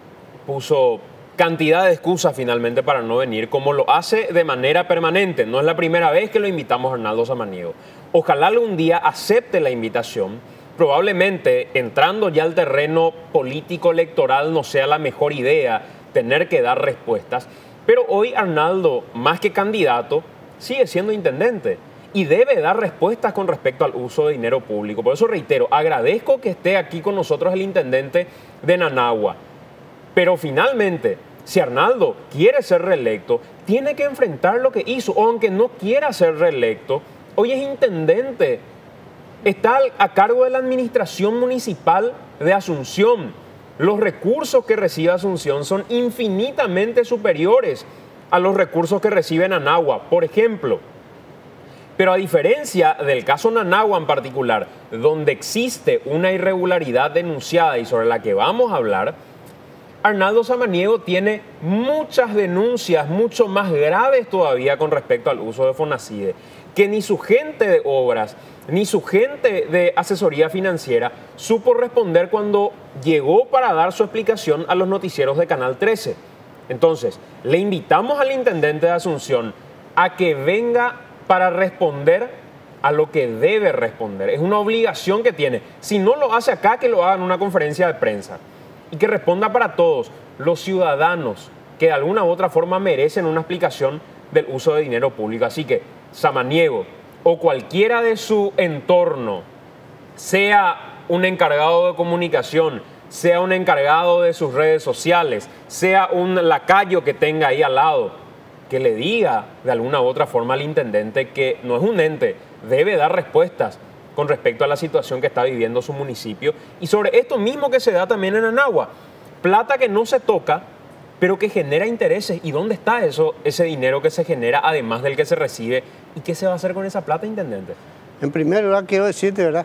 Para eso yo creo que si hay alguien que pueda, tiene que averiguar en el banco si produce, qué produce, a quién. Pues jamás, y eso lo sabe toda la Junta, inclusive yo nunca supe, o sea, no recibía... Jamás recibí inclusive el plan TE siquiera. ¿Vos no sabés qué se hizo con ese dinero? No, al respecto no tengo siquiera. Vos recibiste 934 millones. Es lo que, o sea, que tenemos, o sea, prácticamente ese es lo que tenía, o sea, estamos teniendo todavía, más de 200, porque ahora estamos avanzando sanitario, prácticamente estamos utilizando el recurso de Fonacide. ¿Qué hiciste con esa plata? Con los 934 millones, ¿cuántas escuelas o construiste o reparaste? Dos escuelas. ¿Dos? Sí, dos. Prácticamente uno que faltaba el nivel medio, que es el Silvestre Martínez del barrio San Miguel. Con prácticamente de 200, me costó 188 millones. 188 millones. Así es. ¿Y de la otra escuela? Y la otra escuela es Virgilio Centurión, que es un barrio realmente aislado también de nuestra localidad, que tienen derecho los niños a educarse, ¿verdad? En donde hay... ¿Y qué hiciste en cada escuela en obras? Son escuelas nuevas realmente, dos aulas y sanitario. ¿Cuál fue el costo de cada aula en promedio? Digamos, yo tengo la licitación llamada, ¿verdad? En cuanto a eso, lo que sí que yo sé que el de Silvestre Martínez, el 188 es el que se adjudicó, el que ganó la... Pero todavía no se hicieron las obras. Sí, ya terminó de ser terminado, inaugurado ya. Inaugurada la obra. Sí, sí, ya así es. Lo de Vigilio Centurión todavía se inauguró, pero ya se culminó. ¿Qué falta para que te vuelvan a dar dinero de Fonacide? Y yo creo que ya no sabría decirte porque ya tengo todo presentado. ¿Sabes? ¿Cuándo presentaste esos documentos? El 11 de marzo. Y ante el urgimiento de la Contraloría y cuando apareció esto en medios de comunicación. No es así. Realmente es por la razón de que nosotros como tuvimos los problemas, porque allá nuestra municipalidad es pequeña y no tenemos absolutamente en cuanto a equipamiento, no tenemos funcionarios, cantidad de funcionarios. Inclusive tenemos un funcionario donde hay que hacer 2.000 o 3.000 copias y es difícil, no tenemos una impresora nada más y eso lleva tiempo y toda la crecida que hemos pasado realmente fue dramático en nuestra situación. Uno tiene que estar en el lugar para ver los documentos, cómo está. ¿De qué partido sos vos, intendente? Del Partido Colorado. ¿Y vos tenés acompañamiento de tu partido en esto o tampoco tenés acompañamiento del partido, de autoridades del Partido Colorado? ¿En cuanto a? En cuanto a la gestión, las urgencias, al asesoramiento con respecto a tus documentaciones en particular, o es ganaste la intendencia, vete vos con tu gente. No, realmente tengo el acompañamiento tengo que decir, de mi partido. ¿De quién del partido? Y del Partido Colorado prácticamente. ¿Y quién te acompaña en particular en representación del partido? Y prácticamente los dirigentes colorados de la comunidad. Así es. Bueno, vamos a hacer la pausa. A la vuelta de la pausa seguimos hablando con el intendente Catalino Añasco y con la diputada Karina Rodríguez. ¿Qué hacer a partir de ahora? Con esto que se presenta definitivamente como un problema que es la forma de administrar los recursos y de rendir cuentas luego de la inversión que se haga con estos recursos de Fonacide. Hacemos la pausa, venimos en 2 minutos con más de AAM. La plata de Fonacide es muy clara respecto a la ley en qué se tiene que utilizar y cómo se tiene que distribuir. Eso está clarísimo en el 2012, eso se llevó a un debate en el que algún diputado, el diputado José López Chávez específicamente, en ese momento parlamentario por el UNAC, había planteado incluir un porcentaje, el 15%, para destinar a las Fuerzas Armadas en compra de armas. Eso finalmente fue rechazado. La denuncia que tenemos hoy, después de esta investigación del equipo de AAM, es que efectivamente a diciembre de 2013 se ejecutó una compra de equipos militares utilizando plata del Fonacide. Vamos a volver a contar esta historia desde el inicio. ¿Qué pasaba en el 2012 cuando López Chávez argumentaba esto? ¿Y qué decía López Chávez? Un audio de Radio Cardinal. ¿Tu intención es destinar parte del presupuesto de Fonacide al tema Fuerzas Armadas? Sí, efectivamente, es que realmente la necesidad de las Fuerzas Armadas es tan urgente porque están en un estado calamitoso que no tienen absolutamente nada. Tenemos un excedente de Itaipú y precisamente de ahí sacar un poquitito de cada uno, aproximadamente 2%, 1% de cada uno, lo que hace la suma total de 15% para las Fuerzas Armadas. Si vamos a irnos a una guerra, no vamos a irnos a nuestro enemigo a tirarle con libros, el producto de la educación, no vamos a irnos a tirarle con jeringa, ¿verdad? Tenemos que tener armamento para defendernos. Esa es nuestra realidad al final del postre. Esa era la argumentación del exdiputado José López Chávez y explicaba por qué teníamos que gastar plata al Fonacide en equipos militares y en armas. Decíamos que esto fue finalmente rechazado y vamos a ver en un gráfico a continuación cómo quedó establecida la distribución de la plata del Fonacide para que vean que es muy claro al hablar de los porcentajes y cómo está distribuido esto. Fondo para la Excelencia de la Educación e Investigación está en un 30%, para el Tesoro Público para inversión en infraestructura un 28%, capitalización de la AFD está en un 7% y Fondo Nacional para la Salud en un 10%. Así está distribuida la plata del Fonacide, así establece la ley y es muy claro. Y pueden darse cuenta que en ningún lugar habla de compra de armas, por ejemplo, como vamos a ver a continuación en esta investigación. Porque accedimos a un documento que vamos a ver en un rato que demuestra cómo se utilizó plata de Fonacide. Eso que están viendo en pantalla en este momento es el Sistema Integrado de Administración Financiera del año 2013. Fíjense ahí, un apartado dice lo de la compra de equipos militares y de seguridad en un apartado. Y fíjense que tiene un código, y ese es el apartado, para ver claramente, para que se vea claramente, ese es el apartado. Adquisición de equipos militares que figura en este documento que estaba mostrando acá. Se ejecutó al 2013 cerca de 9.000 millones de guaraníes para compra de equipos militares. ¿Por qué estamos hablando de que esto es plata del FONACIDE? Porque están esos códigos que están allí, que vamos a explicar a continuación, en qué se tratan estos códigos según el clasificatorio del año 2013, que es el mismo clasificador al 2015. El número 550 que ven allí significa adquisición de equipos militares y de seguridad. Ese número 10 que está allí significa que es plata que se utilizó del recurso del Tesoro Público. ¿Qué significa el número 3? Que la plata viene de FONACIDE, según este clasificador. El clasificador además aclara otras cuestiones, que el 3, como le decía, es de FONACIDE, el número 1 significa fondos genuinos, el número 2 significa la Tesorería General, el número 3 significa que es de FONACIDE, el número 4 significa que es bono soberano.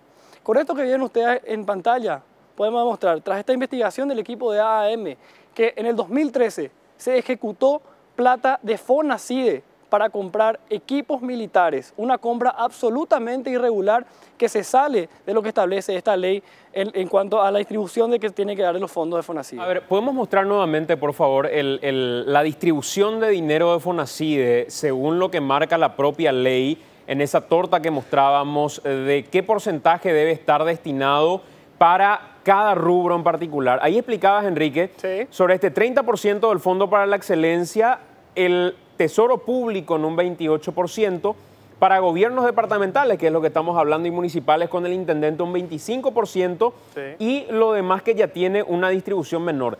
En nada de esta distribución de la ley vemos algo que guarde relación con las fuerzas militares. Claro, en el 2012 se llegó a plantear la posibilidad de incluir cuestiones militares en esta distribución. Finalmente eso fue rechazado y esa es muy clara. Y con esto se garantiza que la inversión va a ser en cuestiones físicas, en cuestiones de educación, en cuestiones de salud. No se sale de eso. Sin embargo, con el documento que vimos nosotros del Ministerio de Hacienda, se pudo demostrar que efectivamente se usó casi 9.000 millones de guaraníes para comprar armas y equipos militares, casi 2 millones de dólares, ejecutado en diciembre del 2013 por el Ministerio del Interior, plata que salió de FONACIDE, una compra absolutamente irregular. Ya hemos visto cómo se utilizó plata de FONACIDE para pagar sueldos, cuestiones administrativas, hay intendentes que tuvieron que dar explicaciones sobre el tema, también gobernadores. Sin embargo, la primera vez que vemos algo tan grave como compras de equipos militares y de seguridad con plata de FONACIDE, lo que están viendo en pantalla. A ver, acá estamos hablando de un reclamo a los intendentes que pudieron haber gastado en otra cosa la plata. Pero estamos hablando del propio Estado paraguayo utilizando plata diputada, ejecutando el Ministerio del Interior esta plata en adquisición de equipos militares. Es una barbaridad, Santi. Yo te digo, yo me hago eco de la denuncia y vamos a pedir un informe oficial el jueves en la sesión de la Cámara de Diputados. Les agradezco a ustedes por la información porque es gravísimo. Y yo quiero hacer hincapié en esto. Nosotros estamos, sin que esto justifique el accionar de muchos intendentes, estamos focalizando nuestra atención del uso de FONACIDE exclusivamente en los gobiernos locales. Y esta es una demostración clara y contundente de que tampoco el gobierno central tiene condiciones para que vuelvan estos recursos a la administración del Estado central. Porque hay un debate ahora, incluso el propio Banco Mundial está incorporándose en ese debate de una tendencia de querer retornar estos recursos para la administración central porque está demostrado que los gobiernos municipales y departamentales no pudieron administrar como corresponde estos recursos. Mi postura particular es que eso sería un retroceso. Nosotros como país deberíamos ir a un proceso de descentralización y fortalecer los gobiernos locales y las comunidades. Volver a darle recursos al Ministerio de Educación es un retroceso. ¿Por qué? Porque durante décadas el Ministerio de Educación tuvo recursos para infraestructura. Ha demostrado ser un mal administrador. Y no solamente eso, Santi, si hoy tenemos las escuelas en el estado en el que están, no es por culpa del intendente de turno, es por responsabilidad absoluta de los gobiernos anteriores, de los ministerios de educación y sus autoridades, que no hicieron lo que tenían que hacer.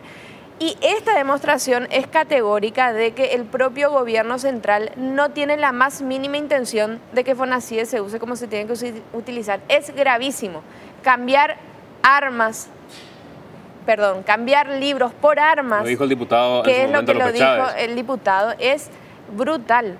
Nos condena como sociedad a un país sin un futuro, más que un futuro cargado de violencia y donde las reglas del juego estén marcadas por el tipo de armamento que tengamos y no por el desarrollo educativo que tengamos. Ahora, de darse, diputada, efectivamente este tipo de violaciones, sean municipales o sean gubernamentales, en el gobierno central estoy hablando, ¿cuál es la sanción? Ya. ¿Cuál es el arma que tiene, si la propia ley dota algún tipo de armas, como para castigar el mal uso de la plata de Fonacide? Mira, ese es un debate interesante y te cuento, nosotros presentamos ya un proyecto de modificación de Fonacide. Brevemente explicarte por qué, porque hay dos elementos que son fundamentales que sí hay que modificar dentro de la ley, aunque la ley en su espíritu sea correcta de blindar estos recursos, hay que modificar el criterio de distribución de los fondos. Hoy por hoy el artículo 4 de la ley plantea que los recursos de Fonacide se distribuyen bajo el criterio de royalties y tenemos que modificar para que sea en base al diagnóstico nacional que tengamos de la situación de nuestras escuelas y colegios. Y el otro elemento que a mí me parece fundamental modificar es mecanismos de control locales. E incorporamos la figura de las ACES. Para nosotros la mejor y única garantía de que estos recursos se utilicen de la manera correcta es que los padres y madres estén involucrados en la administración y en la utilización de estos recursos. El intendente decía 180 millones y uno dice, ¿180 millones para qué? Para un aula con un baño. Si nosotros tenemos papás, mamás que son albañiles, electricistas, plomeros, los costos inclusive van a ser menores y vamos a poder hacer mucho más con ese dinero que una simple aula. Aulas que además dejan mucho que desear. Yo estuve recorriendo en el departamento central y me mostraban infraestructuras por 100 millones de guaraníes que eran aulas de 4x5 que no reunían las más mínimas condiciones para justificar tamaño gasto. Pero el tema de la sanción es un tema muy delicado y que incluso hay colegas tuyos que me plantearon la posibilidad de incorporar en la ley los mecanismos de sanción. La ley establece el mecanismo de sanción administrativa, con el cual yo honestamente no estoy tanto de acuerdo. ¿Por qué? Porque lo que se plantea es que aquellos intendentes que no rindan cuentas no reciben más los recursos. Y finalmente terminan repercutiendo en la comunidad. Y si finalmente los niños siguen siendo expuestos a un techo que se les puede caer en su cabeza en cualquier momento y el intendente tanto le da, porque ese dinero está en una cuenta y él va a seguir su gestión, va a seguir su carrera, etcétera, etcétera. Entonces yo no estoy de acuerdo con la sanción administrativa. Lo que sí creo es que la Contraloría General de la República debe hacer su trabajo de monitoreo, control y verificación de la información para llevar esto a una causa penal. El artículo 192 del Código Penal establece lesión de confianza. No hace falta colocar en la ley de Fonacide. Cualquier administrador público que mal use, cometa hechos delictivos o cometa hechos de corrupción, la ley establece que tiene que ser juzgado y tiene que ser sometido a un proceso. Totalmente. Como lo establece el Código Penal. Entonces, hablar de incorporar en la ley Fonacide digamos, la sanción me parece focalizarnos en algo que ya está establecido en el Código Penal y que en realidad acá lo que tenemos que hablar son los mecanismos de control. ¿Por qué? Porque están habiendo denuncias mediáticas de diferentes casos de mal uso, corrupción, despilfarro de dinero vinculado a Fonacide y la Contraloría no tiene elementos suficientes para que la Fiscalía pueda entrar a actuar. La Contraloría incluso había firmado un documento de compromiso con los propulsores en su momento de Fonacide, ahora PI, uno de los equipos que había trabajado, y se comprometía la Contraloría a realizar los controles pertinentes. Hoy la Contraloría dice no tenemos forma de hacerlo. Así mismo. Entonces me parece que hay un terreno gris de alguna manera donde nadie interviene y finalmente, como decís, quienes terminan siendo castigados son los chicos que no tienen sus aulas adecuadas porque el intendente, se presume, tuvo una mala gestión. Así mismo. Intendente, ¿cuántas escuelas podrían llegar a reparar o a modificar inclusive ustedes si dispusieran de la plata completa del Fonacide? Bueno, yo lo que tengo que decirte es de que nosotros actuamos a través de microplanificación, la cual tenemos ya del 2015, ¿verdad? Que una vez que recibamos vamos a ir implementando, así como dicen la microplanificación. es realmente así que estamos trabajando, no es que no se nos antoja mejorar, hacer así, actuamos de acuerdo a lo que dice nuestra microplanificación. ¿Y esa microplanificación fue aprobada? Y claro, sí, porque eso es aprobado por el MED y prácticamente eso son los directores los que hacen. Y yo creo que eso en todo departamento está eso así. ¿Quién te maneja vos la cuestión administrativa? La cuestión que tiene que ver con la contabilidad de tu municipio. ¿Quién maneja eso? Porque finalmente el tener ordenado eso es llevar el informe, que te lo aprueben y disponer de los recursos finalmente. ¿Tenés gente dentro de esa área? Y sí, tengo. Y sí, por eso estaba diciendo, tengo una persona nomás, es la que es difícil porque que haga todo una persona es difícil. O sea, que la que lleva la contabilidad, la cuestión administrativa, pero sí que yo tengo funcionarios que me hacen todos los documentos, después el que me controla todo es una persona y nada más que eso maneja todo. ¿Y la merienda escolar? Y la merienda escolar ya se implementó el año pasado. ¿En cuántas escuelas? Fueron 3 escuelas. ¿De cuántas que tienen en Nanagua? De 5. ¿Y con las otras 2 qué pasa? Y prácticamente, a ver, 4 son los que se ven, 3 son, sí, y las otras prácticamente, eso es lo que hemos llegado con los directores, porque nuestro recurso nos daba porque la cuestión era que tuvimos una reunión con los directores de las distintas escuelas. Entonces llegamos a cuáles íbamos a beneficiar, porque el recurso no es que va a tener toda una cantidad X, entonces... Pero sin embargo, ¿vos tenés todavía recursos sin ejecutar? Sí, todavía. Y ese dinero no puede ser utilizado para merienda. Lo que fue para merienda ya ejecutaste ya se ejecutó, plenamente. Sí. Así mismo, inclusive, en plena creciente, que también la que fue adjudicada, la empresa que fue adjudicada, realmente iba llevando. Entonces, muchos de los directores profesores que estuvieron le dieron y chicos inclusive que prácticamente necesitaba en ese momento.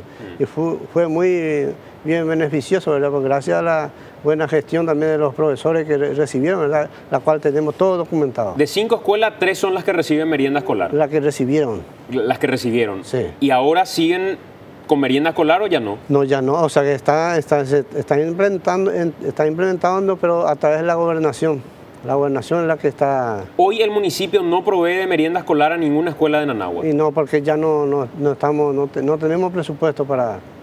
Todavía no tenemos presupuesto, pero ahora la gobernación es la que está implementando en nuestra localidad. ¿Y cuándo creen van a disponer de ese presupuesto? Y yo creo que prácticamente en estos días yo creo que tiene que haber, ya porque ya solamente faltaba la presentación y nada más más que la presentación no es que uno presenta los papeles y ya está todo, no, se presenta y ellos revisan primero si está todo, si está completo y después recién si ellos te reciben. Karina, no quiero perder la posibilidad de preguntarte, teniéndote aquí, sobre un caso que nosotros hemos dado mucho seguimiento aquí en el programa, que tiene que ver con el caso Santa Librada en particular, y cuál es tu postura. Porque yo leía una postura a través de las redes sociales y finalmente se termina decidiendo otra cosa. Yo creo que en algún momento se apresuró la Cámara de Senadores en tomar determinadas decisiones. Fue una decisión más para la tribuna que para una cuestión estrictamente legal.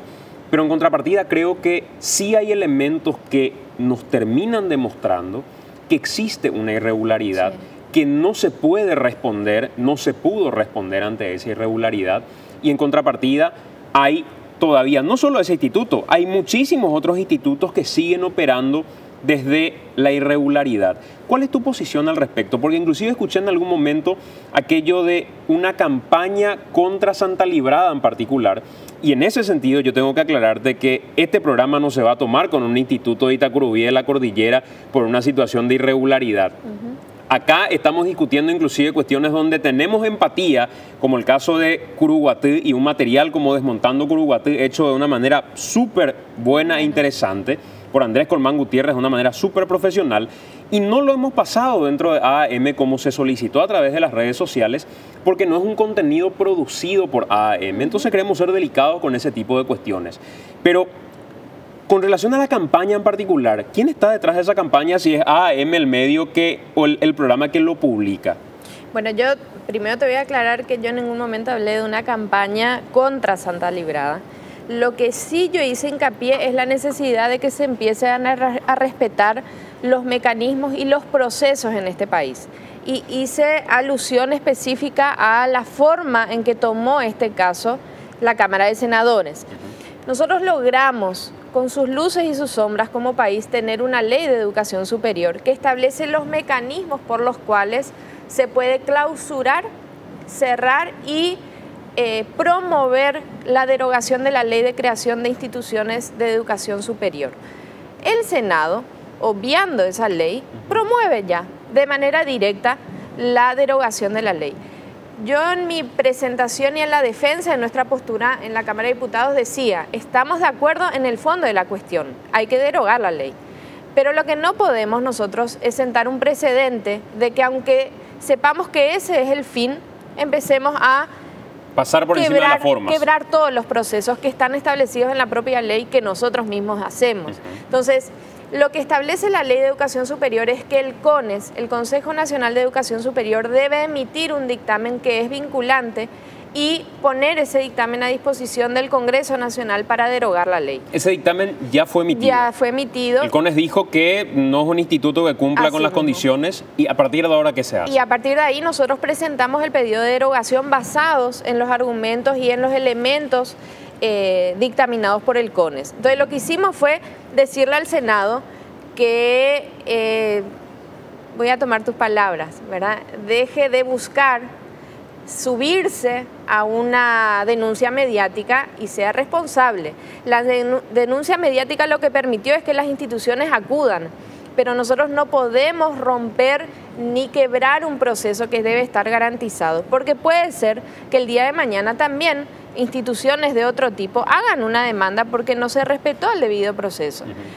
Repito, el objetivo era el mismo y de hecho nosotros emitimos un dictamen como Comisión de Educación que plantea la derogación de la ley de creación del Instituto Santa Librada, pero sustentado en lo que aconseja el CONES, que es la instancia a nivel nacional que debe ir responsable por la ley de educación superior. Lo que se hizo fue curar el proceso, exacto, digamos. Solamente pero eso. La finalidad es la derogación de la ley que creó el Instituto Santa Librada. Así mismo, solamente que incorporamos un articulado que tiene que ver con el devenir de los derechos de los estudiantes que estaban allí. Mira, y a mí me parece interesante ese debate, incorporarlo en paralelo al debate de control de la calidad educativa de las instituciones de educación superior en todo el territorio nacional. ¿Qué pasa con los estudiantes que en su buena fe acudieron a un centro educativo que dice creado por ley, o sea, ni siquiera es ilegal, está creado por ley, fueron, invirtieron 4 años de su vida y en el 4º año le dicen no sirve para nada los 4 años que hiciste? Entonces lo que nosotros establecimos en el propio proyecto de derogación de la ley de creación del Instituto Santa Librada es que el CONES asuma la responsabilidad primero de que el Instituto Santa Librada esté obligado a darle la documentación a los estudiantes, porque ese es un chantaje que se estaba colocando de por medio. No querían darle los documentos o le pedían altos costos por sus propias documentaciones que estaban en el instituto. Entonces, que el CONES garantice que los estudiantes accederán a sus documentos y que garantice que otras instituciones que sí reúnen las condiciones reciban a esos estudiantes que quedan absolutamente desamparados. ¿Cuál sería el plazo en este caso para el tratamiento de la derogación del Instituto Santa Librada? Mira, esto habrá llegado la semana pasada a la Cámara de Senadores. La Cámara de Senadores debería ya dar el visto bueno y ahí ya se promulga. Correcto. Gracias por estar con nosotros, diputada. Gracias, Intendente, por estar con nosotros. Gracias a usted por invitarme. Estoy a las órdenes de cualquier cosa para informar respecto a todo lo que sea nuestro distrito. Muy amable, gracias por acompañarnos. Vamos con Enrique y después hacemos la pausa. Enrique, con vos. Llegó a Paraguay un concepto nuevo en educación que a partir de ahora te va a dar la posibilidad de estudiar marketing o administración en 2 idiomas y en 2 países, claro, porque con el programa de la USIL tenés un título acá y el grado de bachelor en Estados Unidos, con un nivel de formación de primer mundo, con herramientas para desenvolverte como un profesional exitoso y capaz de emprender tus propios proyectos. Vos, que tenés las ganas de llegar lejos, no pierdas un segundo más e inscribite ahora mismo, que este programa tiene disponibles solo 40 lugares. Llama al 282-201 y da el paso más importante de tu vida. USIL Worldwide University. Vamos a la pausa, ya venimos con más AM. Guille, nos vamos. Nos vamos, señor. Gracias a todos por acompañarnos. No se olviden que estamos de lunes a viernes a través de Cardinal de 2 a 4 de la tarde en la versión radial de AM junto a Enrique Dávalos. Por supuesto, el agradecimiento también a el Diario Extra. Mañana no te olvides de pedirle a tu canillita el Diario Extra, tan solo 2.000 guaraníes, el diario que da gusto leer. Y por supuesto, de nuevo, destacar la presencia nuevamente de Humberto Rubín con El Saber Va Contigo junto a todo su equipo los domingos desde las 19 hasta las 21 horas. Un programón que aporta muchísimo a la educación de nuestro país. Así es, nos vamos, Guille. Nos vamos, buenas noches, Santiago. Gracias por acompañarnos, buenas noches.